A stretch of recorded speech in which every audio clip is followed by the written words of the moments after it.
Hello friends, welcome to my channel Mona study point. Guys, आज मैं फिर आ चुकी हूँ अपनी एक नई वीडियो के साथ। जैसा कि लास्ट टॉपिक में हम लोग पढ़ चुके थे some basic concepts of organic chemistry, वो हमने कंप्लीट कर लिया था।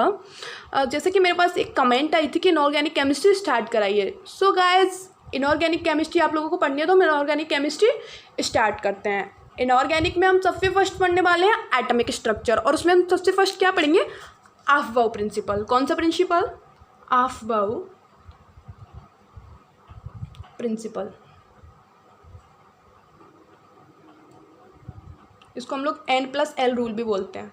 अब क्यों बोलते हैं वो मैं आगे बता दूँ आप लोगों को, बस आप लोग मेरी वीडियो को देखते रहिए। सबसे फर्स्ट आप समझिए, अफबाउ जो वर्ड है ये किसी साइंटिस्ट का नेम नहीं है। यानी कि अफबाउ जो प्रिंसिपल है वो किसी साइंटिस्ट के नेम के ऊपर बेस्ड नहीं है। ये एक जर्मन वर्ड है जिसका मीन होता है टू बिल्डिंग अप। अफबाउ जर्मन वर्ड,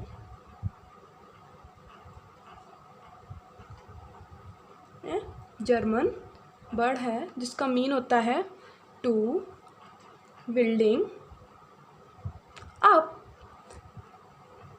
एक बात समझिए फर्स्ट आप, इससे नीट में एक सीधे सीधे क्वेश्चन बनता है कि कौन सा प्रिंसिपल है जो साइंटिस्ट के नेम के ऊपर बेस्ड नहीं है। तो आप लोगों को क्या टिक करना है? Aufbau principal. गाइस, इसके भी कुछ रूल्स हैं वो हम लोग देख लेते हैं। According to this principle the electrons are filled in various orbitals in order of their increasing energies. यानी कि इस प्रिंसिपल के अकॉर्डिंग जो इलेक्ट्रॉन्स फिल्स होते हैं ऑर्बिटल्स में, वो कौन से ऑर्डर में होते हैं? Increasing energies. यानी कि electron filling an order of their increasing energy। या फिर हम इस बात को एक तरीके से और भी बोल सकते हैं कि जिसकी एनर्जी कम वो सबसे पहले, जिसकी एनर्जी ज़्यादा वो बाद में। यानी कि इंक्रीजिंग ऑर्डर तो ये हुआ ना, सबसे कम फिर उससे ज़्यादा ascending order. Sorry, ascending order आप लोगों ने पढ़ा होगा, देख लेते हैं। Thus an orbital with lowest energy will be filled first।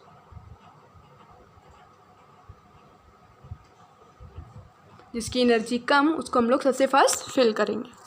अभी हम लोग देख लेते हैं कि इसको N+L रूल क्यों बोलते हैं। अब बताइए, 2s and 3p किसकी एनर्जी ज़्यादा है, कैसे पता करोगे? अभी हम इसको N+L रूल से देखते हैं। N+L, N होता है प्रिंसिपल क्वांटम नंबर और L होता है एजीमुथल क्वांटम नंबर। हम क्वांटम नंबर्स भी पढ़ेंगे इस चैप्टर में। अभी फिलहाल आप इतना देखिए, N जो होता है वो ये होता है, ये वैल्यू होती है, और L के लिए हम सबकी वैल्यू देख लेते हैं। L S के लिए होता है 0, P के लिए होता है 1, D के लिए होता है 2 और F के लिए होता है 3। ये होती है L की वैल्यू। हम इधर की S की वैल्यू हम क्या पुट करेंगे? 0, और P की वैल्यू क्या पुट करेंगे? 1। ये कितना हो गया? 2, और ये हो गया 4। अब किसकी एनर्जी ज़्यादा है? 3p की एनर्जी ज़्यादा है, 2s की कम है। तो रूल्स जैसा कि मैंने आप लोगों को बताया था कि इंक्रीजिंग ऑर्डर ऑफ एनर्जी, या फिर जिसकी एनर्जी कम वो सबसे पहले, तो सबसे पहले इलेक्ट्रॉन किस में जाएंगे? 2s में, फिर 3p में। यानी हम लोग बोल सकते हैं energy is directly proportional to N+L। यानी N+L की वैल्यू जितनी ज़्यादा एनर्जी उतनी ही ज़्यादा। अभी हम इंक्रीजिंग ऑर्डर ऑफ एनर्जी निकालते हैं N+L रूल से। 1s, 2s, 2p, 3s, 3p, 3d, 4s, 4p and 5s। अभी हम लोग निकालते हैं किससे? इनके लिए N+L हम लोग निकालते हैं। सो गाइस, S की वैल्यू क्या होती है? 0।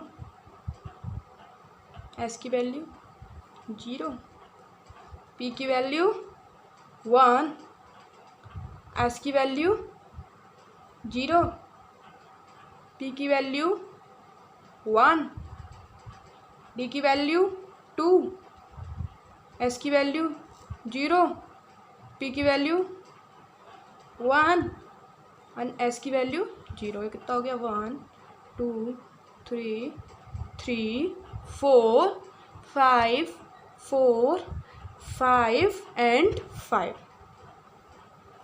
अभी हमें इसको इंक्रीजिंग ऑर्डर ऑफ एनर्जी में, इसके लिए हम लोग देख लेते हैं इंक्रीजिंग ऑर्डर ऑफ एनर्जी। तो सबसे फर्स्ट किसकी है? 1s, सबसे कम एनर्जी इसी की है 1s, देन 2s। अब 2p और 3s के लिए तो सेम है। जब n प्लस l जो सेम होता है तो हम डिसीजन किसके बेसिस पर करते हैं? n के बेसिस पर। यानी जिसका n ज़्यादा उसकी एनर्जी ज़्यादा, जिसका n कम उसकी एनर्जी कम। तो यहाँ n किसके लिए ज़्यादा है? 3s के लिए। 2p के लिए n कम है क्योंकि यहाँ n की वैल्यू 2 है, यहाँ n की वैल्यू 3 है। यानी जिसका n ज़्यादा उसकी एनर्जी ज़्यादा, तो कम एनर्जी किसकी होगी? 2p की। फिर आता है आपका 3s, फिर 3p एंड 4s में देखना है हमें। तो किसके लिए n ज़्यादा है? 4s के लिए, तो ऑब्वियसली 3p आएगा।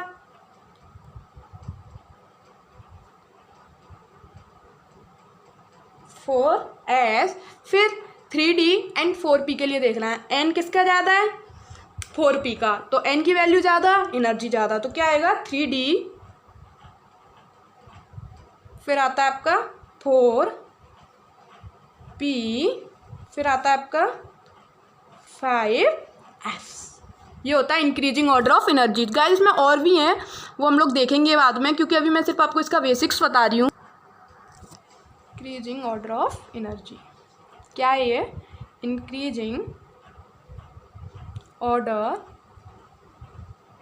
ऑफ एनर्जी, यानी कि सबसे फर्स्ट इलेक्ट्रॉन किस में जाएंगे? 1s में, then 2s 2p 3s 3p, then 4s 3d 4p and 5s। और भी हैं वो मैं आपको बता दूँ। लेकिन गाइस इसको एनर्जी का इंक्रीजिंग ऑर्डर निकालने के एक रूल और भी है। एक और तरीके से हम लोग निकाल सकते हैं, बहुत सिंपल है, वो बहुत सिंपल है। ये काफ़ी बड़ा मेथड है। अभी किसी ने आप लोगों से पूछ लिया कि इंक्रीजिंग ऑर्डर ऑफ एनर्जी बताइए, अभी आप इतना बड़ा करने बैठोगे काफ़ी टाइम लग जाएगा। मैं आपको एक और मेथड बताती हूँ, मोस्टली आपने बुक्स में भी वही देखा होगा, वो देख लेते हैं हम लोग कौन सा मेथड है। 1s 2s 3s 4s 5s 6s and 7s, 2p 3p 4p 5p and 6p, 3d 4d 3d 4d and 5d। क्या आता है यहाँ? 4f। सबसे फर्स्ट इलेक्ट्रॉन जो जाएगा वो आपका जाएगा 1s में, फिर 2s में, फिर वापस आएगा 2p, then 3s, then 3p में वापस आएगा 4s, देन वापस आएगा 3d 4p and 5s, then वापस आएगा 4d 5p 6s, फिर आपका वापस आएगा 4f, फिर आएगा 5d 6p एंड 7s। इस तरीके से हम इसको इंक्रीजिंग ऑर्डर ऑफ एनर्जीज निकाल सकते हैं। अभी हम लोग देख लेते हैं increasing order of energy. Increasing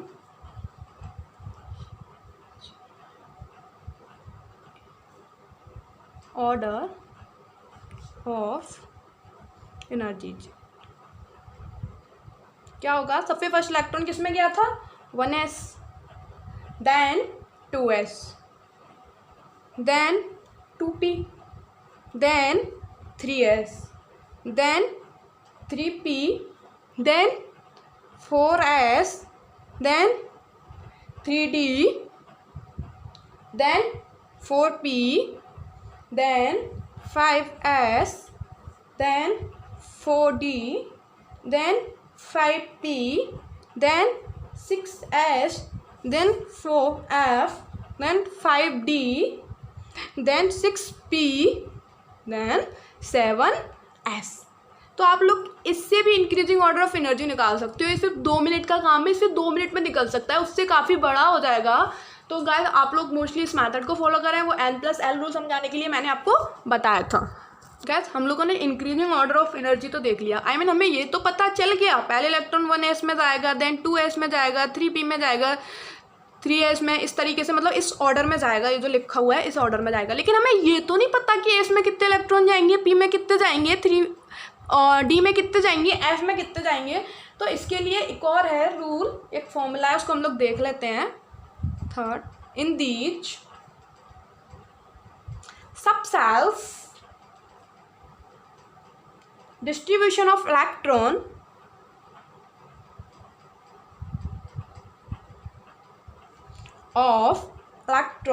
take place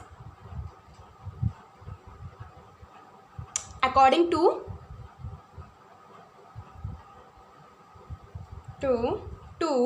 2l+1, यानी कि इसके अकॉर्डिंग हमें पता चलेगा कि इसमें कितने इलेक्ट्रॉन्स जाएंगे। l क्या होता है, s के लिए 0, p के लिए 1, d के लिए 2 एंड f के लिए 3। सबसे फर्स्ट हम देखते हैं कि s में कितने इलेक्ट्रॉन्स जाएंगे। तो फॉर s फॉर्मूला क्या है, 2l+1। तो अभी देख लेते हैं 2, s के लिए l की वैल्यू 0 है, 2 × 0 + 1, ये पूरा टर्म कितना हो जाएगा 0, कितना बचा 2। तो कितने इलेक्ट्रॉन्स जाएंगे s में, 2 इलेक्ट्रॉन्स। अभी p के लिए देख लेते हैं, अभी फॉर्मूला तो मैंने ऊपर लिख दिया है, बार बार लिखने की नीड तो है नहीं।